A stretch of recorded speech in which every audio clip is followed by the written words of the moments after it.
The internet has been arguing about these two dogs for years, and most of it is noise. People who've never owned either breed throwing numbers around like they mean something, without any actual context behind them. So let's actually do this properly.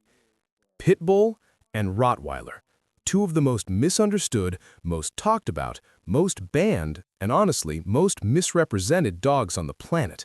One is a compact, explosive working dog that pound for pound might be the most athletic animal in the domestic dog world.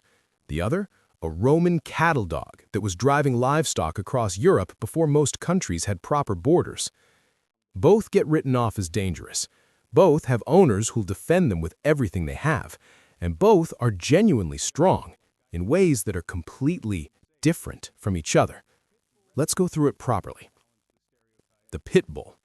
First, and this matters, Pit Bull isn't technically one breed, it's a category.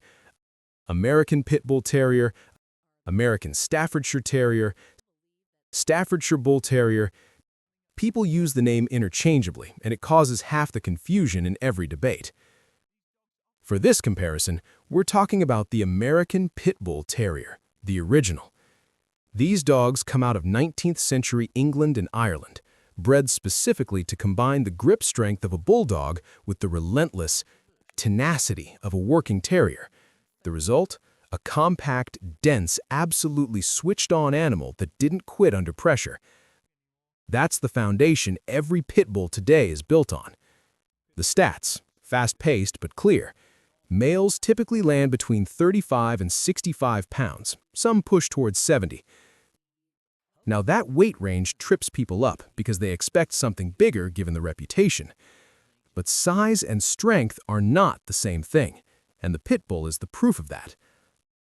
The muscle density on a working condition pit bull is something you feel immediately. There's a solidity to them that doesn't match the weight on paper. Bite force sits around 235 to 250 psi, which is strong, but the more relevant number? Small paws. Grip endurance. The pit bull was bred to maintain jaw pressure over time, not just generate a single-point force. That's a different kind of strength. Now, the personality.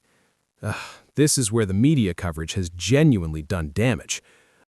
A well-bred, well-socialized pit bull is one of the most people-oriented dogs you'll ever be around.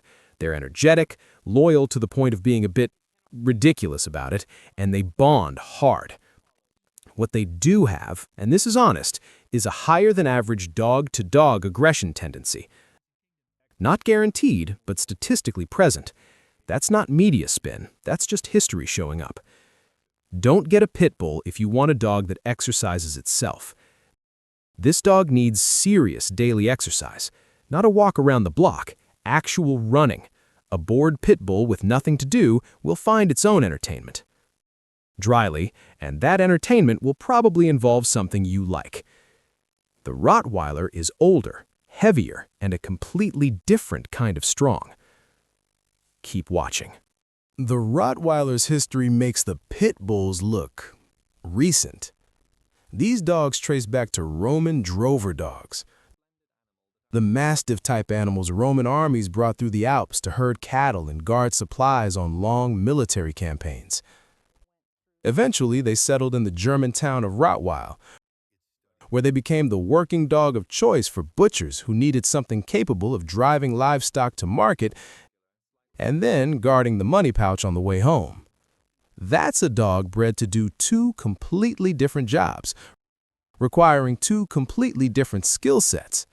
The combination of herding intelligence and guardian instinct is baked into every Rottweiler alive today.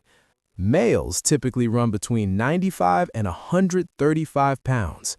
Big, heavy, built with that same low center of gravity solidity as other Mastiff breeds. The head is large, the neck is thick, the chest is wide enough that these dogs genuinely take up space in a room. Not just physically, the presence of a Rottweiler is something you feel before it ever moves. Bite force is where the Rottweiler pulls away clearly. Measurements land around 328 psi, and some working males push even higher. That's significantly above the pit bull. It's simple math. More bone, wider jaw, more bite. The temperament is calm in a way people don't always expect. Inside the home, a well-bred Rottie is settled, observant, genuinely affectionate. It doesn't bounce off walls. It watches.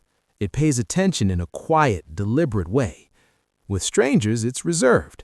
Not hostile without reason, but not rolling over for belly rubs either. It takes its time deciding whether it trusts you, and that's a process you cannot rush. What the Rottweiler needs more than anything, consistent training. From day one.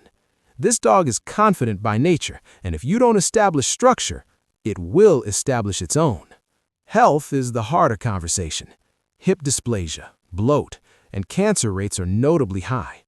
Average lifespan is 9 to 10 years, which is shorter than you want for a dog this good. Budget accordingly. So let's look at the numbers. Raw strength, the Rottweiler wins. More mass, higher bite force. That's just the math. But the Pit Bull's strength is different. The endurance, the drive, the explosive athleticism in a body half the size. Pound for pound, the Pit Bull might be the stronger athlete. The Rottweiler is the stronger animal.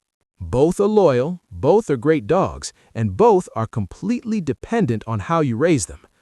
The real question was never which one is stronger, it's which one fits the life you actually have.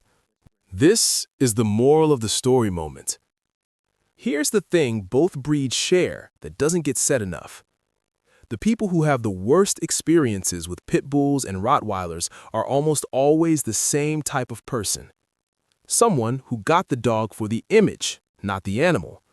They wanted the look, the reputation, something that made them feel a certain way.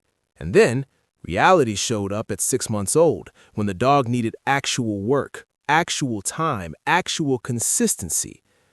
That's when dogs end up surrendered. That's when behavior problems develop, and that is where the statistics that fuel the bad press actually come from.